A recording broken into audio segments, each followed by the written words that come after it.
Gerakan ini pertama kali didirikan oleh Wallace DeFart, seorang yang tidak jelas keturunannya. Secara tiba-tiba ia muncul di Detroit tahun 1930, menyeru orang-orang kulit hitam untuk mengikuti mazhabnya. Juni 1934 ia menghilang secara misterius. Setelah Elijah Muhammad masuk ke pergerakan ini, kegiatannya semakin meningkat, berkembang pesat dan populer. Sehingga ia menduduki beberapa posisi penting, malah menggantikan kedudukan Wallace DeFart sebagai ketua pergerakan. Tahun 1959 ia mengunjungi Saudi Arabia, kemudian mengelilingi Turki, Ethiopia, Sudan, dan Pakistan. Malcolm X Malik Sabas, salah seorang tokoh yang pernah menjabat sebagai imam untuk kuil nomor 7 di New York. Ia dikenal sebagai seorang orator dan pemikir, pernah melakukan tur ke negara-negara Timur Tengah dan beribadah haji tahun 1963. Setelah kembali, ia tidak mengakui prinsip-prinsip gerakan rasialisme dan menyatakan keluar dari gerakan ini.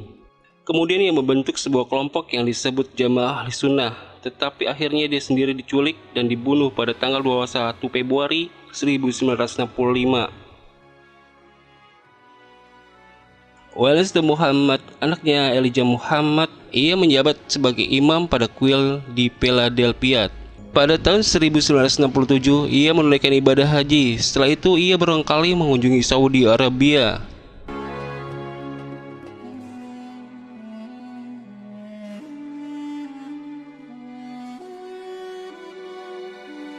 Tahun 1964, ia memisahkan diri dari pergerakan dan membuang habis prinsip-prinsip yang dianut ayahnya. Namun ia kembali lagi bergabung ke dalam pergerakan 5 bulan sebelum ayahnya wafat, dengan harapan ia dapat memperbaiki kelompok ini. Pada tahun 1977, ia menghadiri konferensi Islam sebagai ketua delegasi yang dilaksanakan di Kanada. Setiap kali menghadiri konferensi, ia selalu menyatakan ketulusannya dan berupaya memahami Islam secara benar dan mengubah jamaahnya dari pemahaman-pemahaman yang salah. Perlu dicatat, mazhab pergerakan ini berkembang secara bertahap sesuai dengan kepribadian pemimpin yang mempengaruhinya. Karena itu, kita mungkin dapat membaginya kepada 3 fase.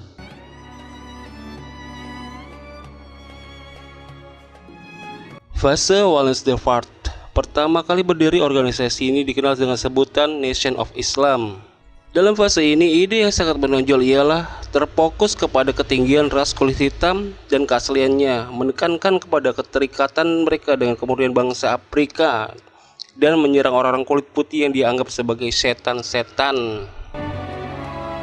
Fase Elijah Muhammad. Elijah Muhammad mengumumkan bahwa Tuhan bukan suatu yang gaib, akan tetapi harus terjelma pada diri seseorang. Seseorang yang dimaksud ialah Fard. Sedangkan dia sendiri menempati posisi sebagai nabi, sehingga ia digelari Messenger of Allah.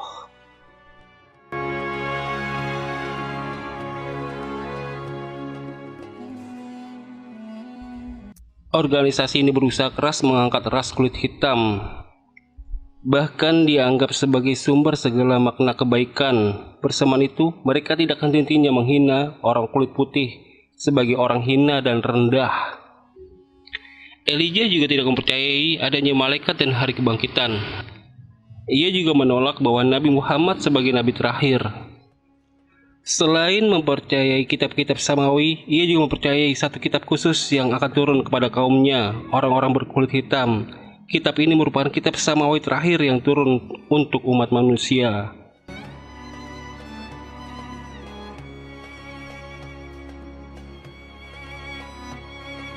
Fase Wallace W. Muhammad.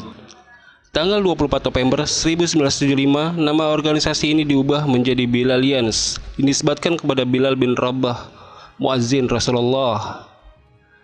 Tanggal 19 Juni 1975 menghapus peraturan yang melarang orang kulit putih bergabung ke dalam organisasi. Dampaknya, tanggal 25 Februari 1975, dalam sebuah pertemuan terbuka, tampak sejumlah orang-orang kulit putih bergabung bersama mereka, duduk berdampingan.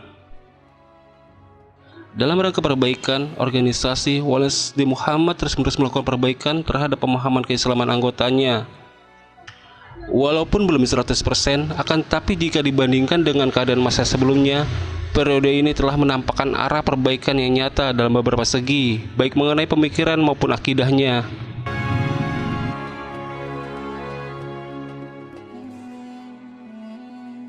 Akan tetapi, perbaikan-perbaikan yang dilakukan oleh Muhammad mendapat penentangan oleh Louis Farrakhan. Ia menghidupkan kembali Nation of Islam pada tahun 1977. Ia memisahkan diri dari Wallace Muhammad dan kelompoknya Bilalians dan menggunakan nama yang lama, The Nation of Islam.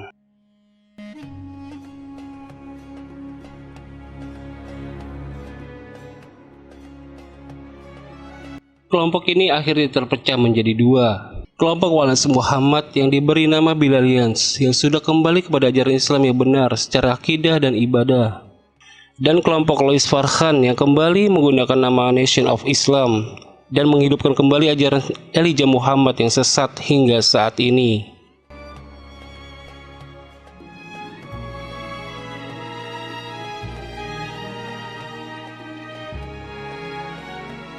Baradae Bilalians kini berdakwah di penjara-penjara dengan program yang dibuat oleh pemerintah untuk memperbaiki akhlak masyarakat lapas.